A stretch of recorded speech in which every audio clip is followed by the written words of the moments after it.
E aí galera, beleza? Aqui quem fala é o Davi, sou do Vida Pura, e esse é o terceiro episódio da série 119, A Rota da Obediência. Vamos que vamos!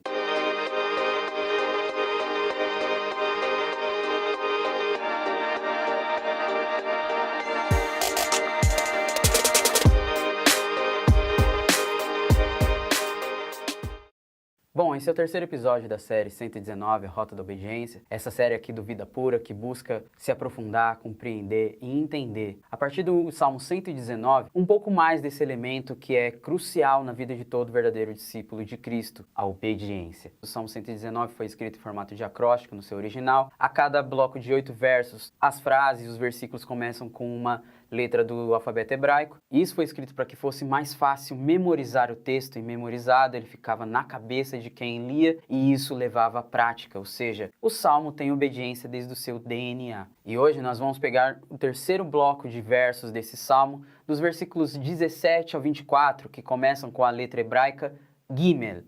E o texto diz o seguinte: Trata com bondade o teu servo, para que eu viva e obedeça a tua palavra. Abre os meus olhos para que eu veja as maravilhas da tua lei. Sou peregrino na terra. Não esconda de mim os teus mandamentos. A minha alma consome-se de perene desejo das tuas ordenanças. Tu repreendes os arrogantes. Malditos os que se desviam dos teus mandamentos. Tira de mim a afronta e o desprezo, pois obedeço aos teus estatutos. Mesmo que os poderosos se reúnam para conspirar contra mim, ainda assim o teu servo meditará nos teus decretos. Sim, os teus testemunhos são o meu prazer.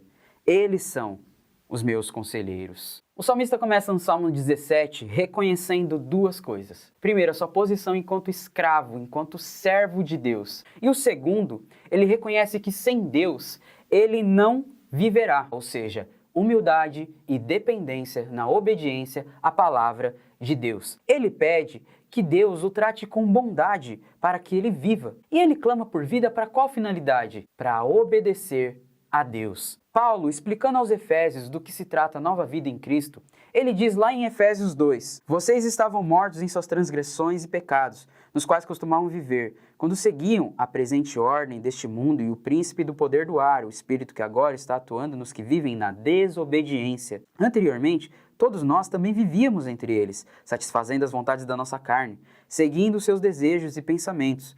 Como os outros, éramos por natureza merecedores da ira. Todavia, Deus, que é rico em misericórdia, pelo grande amor com que nos amou, deu-nos vida com Cristo, quando ainda estávamos mortos em transgressões. Pela graça, vocês são salvos. Deus nos ressuscitou com Cristo, e com Ele nos fez assentar nas regiões celestiais em Cristo Jesus, para mostrar nas eras que hão de vir a incomparável riqueza de sua graça, demonstrada em sua bondade para conosco em Cristo Jesus. Pois vocês são salvos pela graça, por meio da fé, e isto não vem de vocês, é dom de Deus. Não por obras, para que ninguém se glorie, porque somos criação de Deus, realizada em Cristo Jesus, para fazermos boas obras, as quais Deus preparou antes para nós as praticarmos. Essa bondade que o salmista pede a Deus é justamente essa graça que ele reconhece que necessita para que ele viva. E vida para o quê? Para viver aquilo que ele deseja? Para satisfazer consigo mesmo? Não! Vida para obedecer a Deus, porque somos salvos pela graça por meio da fé. E isto não vem de nós, é dom de Deus. Não por obras, para que ninguém se glorie, porque somos criação de Deus, realizada em Cristo Jesus, para fazermos boas obras, as quais Deus preparou antes para nós as praticarmos. Nós estamos vivendo um sandemanianismo moderno travestido de evangelho, em que arrependimento anda divorciado de fé e vice-versa, onde não há transformação de vida, onde não há metanoia, onde há uma geração que chora sim, mas porque queria estar desfrutando dos pecados e prazeres deste mundo, mas não se sente permitida por conta de um peso na consciência e por conta de um contexto religioso, mas não chora por mais de Deus, onde Cristo serve sim para me salvar do inferno. Serve para ser meu coach, meu psicólogo, meu médico, meu advogado, meu agente de carreira musical. Ele serve para ser tudo, menos o meu Senhor e o meu Deus, a quem eu devo obedecer e prestar contas de tudo aquilo que eu vivo e que eu faço. Cristo está na minha camisa, está no status da minha rede social, está no adesivo do meu carro, está no meu boné, na minha música, está nas coisas que eu posto, mas não está no meu coração, não está na minha agenda, não está no trono da minha vida, não está no trono do meu ser. E ai de quem tocar nesse assunto, vai ser tido como um fanático, um radical, um legalista. Mas o que será que o próprio Deus disse através dos profetas, que eram tidos como fanáticos e radicais? Esse povo se aproxima de mim com a boca e me honra com os lábios, mas o seu coração está longe de mim. A adoração que me prestam é feita só de regras ensinadas por homens. Isaías 29, 13. E o que Deus disse através de Jeremias, outro profeta, lá em Jeremias 5, percorram as ruas de Jerusalém. Olhem e observem, procurem suas praças para ver se podem encontrar alguém que haja com honestidade, que busque a verdade. Então eu perdoarei a cidade. Embora digam, juro pelo nome do Senhor, ainda assim estão jurando falsamente. Senhor, não é fidelidade que os teus olhos procuram? Tu o feriste, mas eles nada sentiram. Tu os deixaste esgotados, mas eles recusaram a correção. Endureceram o rosto mais que a rocha e recusaram arrepender-se. Pensei, eles são apenas pobres e ignorantes, não conhecem o caminho do Senhor, as exigências do seu Deus. Irei aos nobres e falarei com eles, pois sem dúvida eles conhecem o caminho do Senhor, as exigências do seu Deus. Mas todos eles também quebraram o jugo e romperam as amarras. Por isso, um leão da floresta os atacará. Um lobo da estepe os arrasará, um leopardo ficará à espreita nos arredores das suas cidades, para despedaçar qualquer pessoa que dela sair. Porque a rebeldia deles é grande, e muitos são os seus desvios. Por que deveria eu perdoar-lhes isso? Seus filhos me abandonaram e juraram por aqueles que não são deuses. Embora eu tenha suprido as suas necessidades, eles cometeram adultério e frequentaram as casas de prostituição.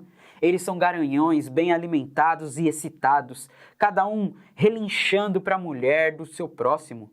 Não devo eu castigá-los por isso? Pergunta o Senhor. Não devo eu vingar-me de uma nação como esta? Vão por entre as vinhas e destruam-nas, mas não acabem totalmente com elas. Cortem os seus ramos, pois eles não pertencem ao Senhor, porque a comunidade de Israel e a comunidade de Judá têm me traído, declara o Senhor. Mentiram acerca do Senhor, dizendo, ele não vai fazer nada, nenhum mal nos acontecerá. Jamais veremos espada ou fome. Os profetas não passam de vento e a palavra não está neles. Por isso aconteça com eles o que dizem. Lembra muito aquele famoso argumento de hoje em dia do isso não tem nada a ver. Portanto, assim diz o Senhor dos Exércitos. Porque falar essas palavras, farei com que minhas palavras em sua boca, se referindo a Jeremias, sejam fogo, e este povo seja a lenha que o fogo consome. Tá achando que eu tô pegando pesado? Mas não sou eu que tô falando. É a Bíblia. Isso, a Bíblia. Lembra dela? Aquela que a gente deixa empoeirar na estante e só usa no domingo? Enquanto isso, esperamos um Cristo terapeuta que nos dará vida para massagear o nosso ego. Mas o que o salmista pede a Deus? Ele clama por vida também.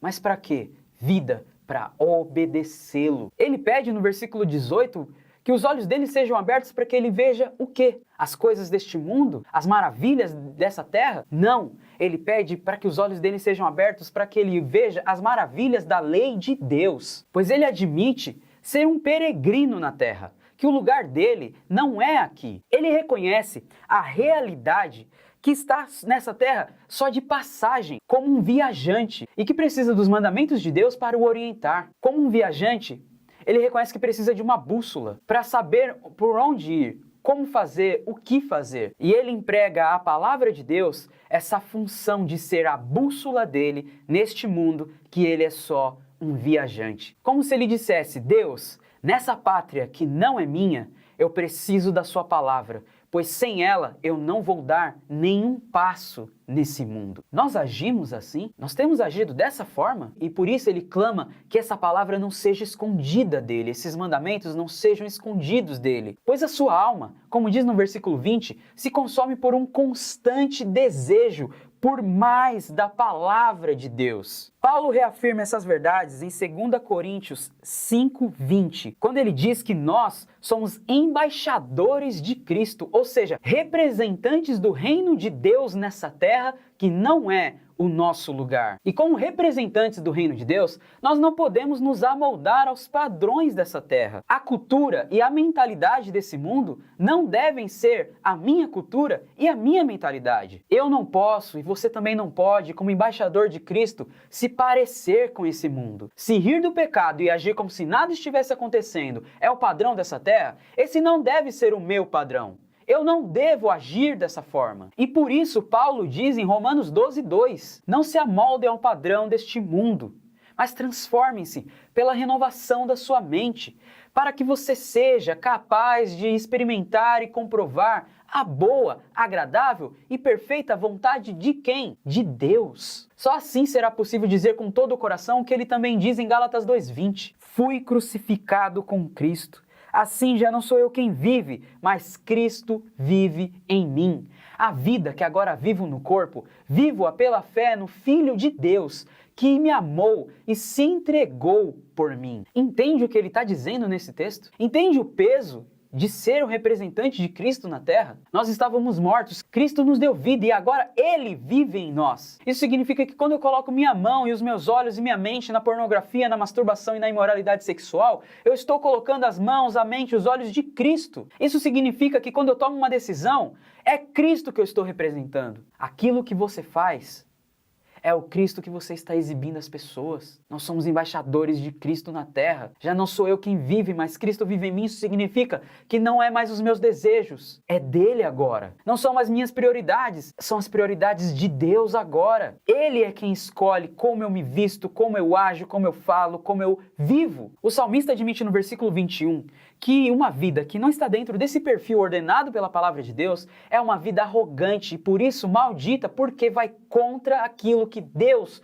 ordena. E nos versículos 22 e 23, ele pede que Deus o proteja daqueles que possam zombar dele ou desprezar ele pelo fato dele obedecer à palavra de Deus. E deixa expresso que mesmo que os poderosos o persigam e conspirem contra ele, ainda assim, como servo, escravo de Deus, obediente a Deus, ele continuará meditando na palavra de Deus. Jesus disse em Mateus 5, do 10 ao 12, bem-aventurados os perseguidos por causa da justiça, pois deles é o reino dos céus. Bem-aventurados serão vocês quando por minha causa os insultarem, os perseguirem e levantarem todo tipo de calúnia contra vocês. Alegrem-se, regozijem-se, porque grande é a sua recompensa nos céus, pois da mesma forma perseguiram os profetas que viveram antes de vocês. Jesus disse também em João 15, do 18 ao 20, se o mundo os odeia, tenham em mente que antes me odiou. Se vocês pertencessem ao mundo, ele os amaria como se fossem dele. Todavia, vocês não são do mundo, mas eu os escolhi, tirando-os do mundo. Por isso, o mundo os odeia. Lembrem-se das palavras que eu disse, nenhum escravo é maior do que o seu senhor. Se me perseguiram, também perseguirão vocês. Se obedeceram a minha palavra, também obedecerão a de vocês. E Pedro, em 1 Pedro 4, do 12 ao 14, disse, amados, não se surpreendam com o fogo que surge entre vocês para prová-los, como se algo estranho estivesse acontecendo, mas alegrem-se à medida que participam dos sofrimentos de Cristo, para que também, quando a sua glória for revelada, vocês exultem com grande alegria. Se vocês são insultados por causa do nome de Cristo, felizes são vocês, pois o Espírito da glória, o Espírito de Deus, repousa sobre vocês. E o salmista demonstra ter consciência do peso dessa perseguição e, ao mesmo tempo, da profunda alegria que ela representa na vida daquele que é verdadeiramente obediente à palavra de Deus. Quando afirma no versículo 24, fechando esse terceiro bloco de versos do Salmo 119, depois de toda essa declaração dele a respeito das possíveis perseguições que ele sofreria por obedecer à palavra de Deus, ele diz, sim, os teus testemunhos são o meu prazer, eles são os meus conselheiros. Será que a nossa obediência à palavra de Deus é uma obediência que verdadeiramente se humilha diante de Deus, reconhece dependência de Deus? Reconhece Cristo não só como meu Salvador, mas como meu Senhor, a quem eu devo obediência e prestar contas de tudo aquilo que eu vivo e faço? É uma obediência verdadeiramente sedenta por Deus, que deseja a vida para obedecer a Deus em vez de desfrutar dos prazeres deste mundo? É uma obediência desesperada e apaixonada pela palavra de Deus? Apaixonada realmente por Cristo? É uma obediência que é a marca